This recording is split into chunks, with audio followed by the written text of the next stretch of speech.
વેસ્તાનમાં રાહુલની કરાયેલી ઘાતકી હત્યા મામલે પોલીસે હત્યારા પ્રશાંત અને તેના મિત્ર પ્રદીપની ધરપકડ કરી સળિયા પાછળ ધકેલી દીધા છે.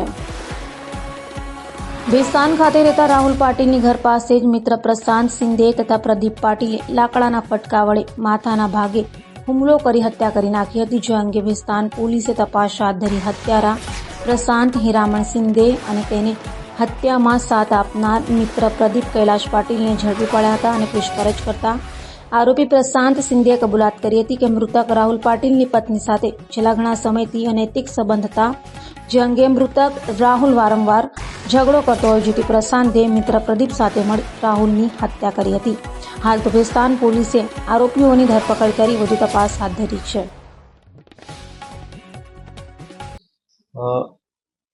ગઈકાલ 8/7/2024 આશરે રાત્રે 10 વાગ્યાની આસપાસ વેસ્તાન પોલીસ સ્ટેશનમાં એક ટેલિફોનથી એક જાણ કરવામાં આવેલી હતી કે ભાણોદરા ગામની સીમમાં ઇકલેરા તરફ એક સિંગલ પટ્ટી રોડ જાય છે. એ રોડની બાજુમાં એક ડેડ બોડી પડેલી છે અને જે લુહાણ હાલતમાં પડેલી છે. જે અનુસંધાને વેસ્તાનની સ્થાનિક પોલીસ અને વેસ્તાનના પોલીસ ઇન્સ્પેક્ટર શ્રી સ્થળ ઉપર પહોંચેલા હતા. સ્થળ ઉપર ડેડ બોડીની પ્રાથમિક તપાસ કરી તો એમાં હેડ ઇન્જરી એટલે માથાના ભાગે ઇન્જરી હોય એવું જણાઈ આવેલું. આસપાસ થોડી તપાસ કરી તો એને બીજી પણ ઇન્જરીઓ અને બ્લડ નીકળેલું હતું. જેથી એની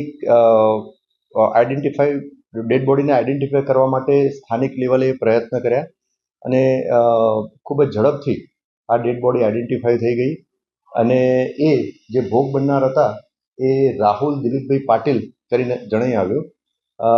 એના ઉપરથી થોડી આગળ તપાસ હાથ ધરતા એના સગા સંબંધી એટલે કે એની પત્ની અને એના ભાઈ એની તપાસ કરતા મળી આવેલા અને એ એના પત્ની અને એના ભાઈની લાવી અને પૂછપરછ કરતા આ સંબંધે બે આરોપીઓએ આનું જે ભોગ બનનાર જે છે રાહુલ પાટીલ એનું મર્ડર કરેલાનું ડિસ્ક્લોઝ થતાં આ અનુસંધાને વેસ્તાન પોલીસ સ્ટેશનમાં એક મર્ડરનો ગુનો દાખલ કરવામાં આવ્યો.